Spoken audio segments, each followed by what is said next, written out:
Hello, I'm Rod Lindgren. This is my story of my lifelong journey in the martial arts. Sensei Ahrens is a unique individual. The first online computer game I ever played was written by Sensei Ahrens. He was studying programming at university in Denver area, and one night he told us, let's check this out. So he got on his computer, turned on his, 1200 baud modem, or maybe it was even slower, I don't know, and connected to the university's computer system. And he brought up a game that he had created. It was text-based, and it was based on the idea of graduating from the Shaolin Temple, going through the trials and all the problems that you would encounter if you were trying to leave through the special door at the Shaolin Temple as a graduate. It was a very interesting game. We had huge sheets of paper. We'd map out all the rooms so we could figure out where the heck we were going, because again, it was all text-based. But Sensei Ahrens wrote that, and it is for sure the very first online game that I ever played.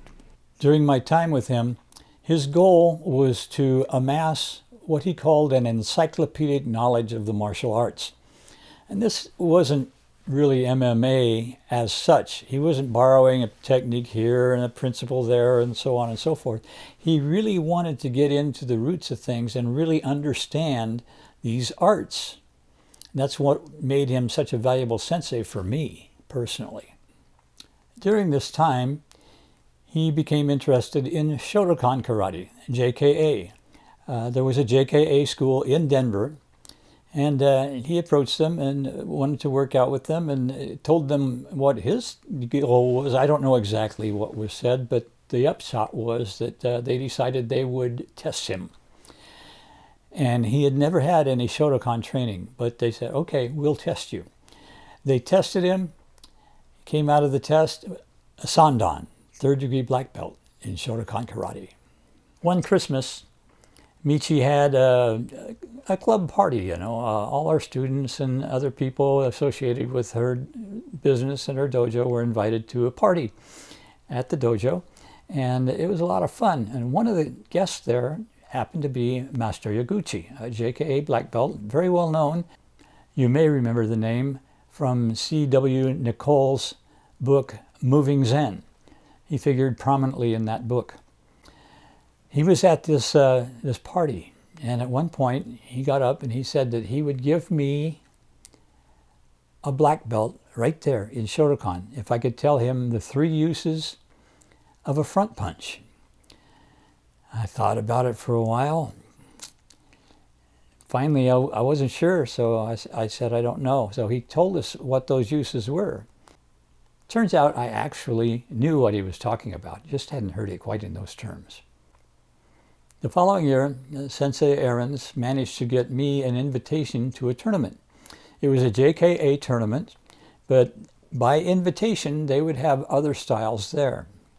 It was not an open tournament. So I felt very lucky. I got invited to the tournament.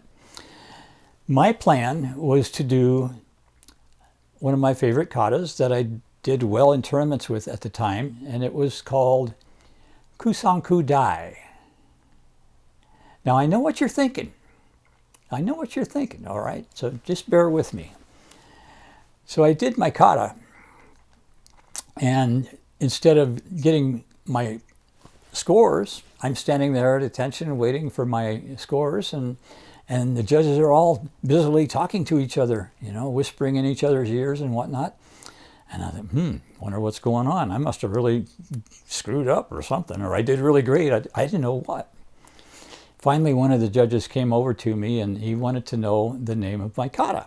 And I told him, Kusanku Dai. And he seemed to have a problem with that. And I told him it's the name it was given when the form was taught to me by my sensei. He said, okay. Went back, talked to his other judges, and then they scored me, and they gave me mediocre scores. I didn't expect more than that. And what I didn't know was that to the rest of the karate world, This is the sho form, kusanku sho. This is the dai form, kusanku dai. The confusion comes about because of the interpretation of the terms dai and sho. I didn't find this out until decades later. But as we know, dai means greater, sho means lesser. But an alternative interpretation is dai means strong, sho means weaker, okay? And because this form, which I'm calling kusanku dai, starts out with more strong moves, it was called kusanku dai in Isshin Shorinji-ru, Okinawa-te, when Soki Murphy taught it. That's the way that Woody Jensen learned it. That's the way that others still in the system learned it. And some of us are clinging to that old name. Other members of Isshin Shorinji-ru, Okinawa-te, have gone to the more accepted definition and calling this one sho and this one dai. About this same time, Fred Akers was the head coach of Wyoming football. He had approached Woody about teaching his football team karate. And that meant that as one of the senior students, I got fairly involved with some of the football players. One in particular, he got a late start, so Woody asked me to take him aside and catch him up. So for a little while, I was teaching one of the offensive linemen. His name was Leon Broussard, and I was teaching him the beginner program so that he could join the class and work out with the rest of us. I was also, at that point, a broadcasting major, and one of my classes was journalism. So I got an interview with Fred Akers, the head coach of the team. Now, Fred made no bones about it. He was using Wyoming as a stepping stone to the head coaching job at Texas. You might know that Fred Akers is the current athletic director of Texas. Well, in my interview, I asked about why he wanted them to take karate. He said the only reason that he wanted them to take karate was to increase their flexibility and sense of balance. He said, we could have gone with ballet, but I chose to go with karate. The team would relate to it a bit better than they would dance. I mentioned that during the spring game, I'd heard comments that the team was hitting each other harder than they ever hit anyone during the regular season. And did you get something as far as making hits out of the karate? He says, no. It was strictly for balance and flexibility. Be that as it may, we were a little better football team that year.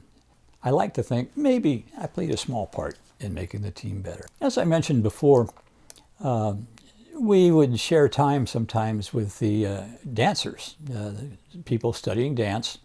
There was a dance room. It had rails, it had mirrors, and we had access to it. And it was helpful for a karateka to be in that environment. So we had some crossover between the dancers and the karate class. And one day, one of the dancers came to me. Her name was Marion. Yes, she was a librarian. And she wondered if I would work up a karate dance with her for the upcoming modern dance program. I thought, well, that could be fun. Unfortunately, I don't have any video of it. We used elements of different kata in this thing, and it went fairly well. I remember the first dress rehearsal where the other dancers saw what we were doing. It was a workout night, so I'd gone over and just for our little bit there, and as soon as our rehearsal was over, I went back to karate class and did my workout. Marion told me that some of the dancers were wondering if I was a person with a dance background who took up karate as a sideline. And no, not at all. And Woody heard that and he said, one of these days these dancers will learn that they're not the only ones that can move gracefully. I felt pretty good about that. See, our dance started with some exciting music and relatively quick motions. We used elements from Gankaku Dai. We used some nunchaku etc. And we did things fast, and then we slowed the tempo down and used some slower music and went through the same movements, but more in a Tai Chi style. And then I did a little solo with the nunchucks. It went over well.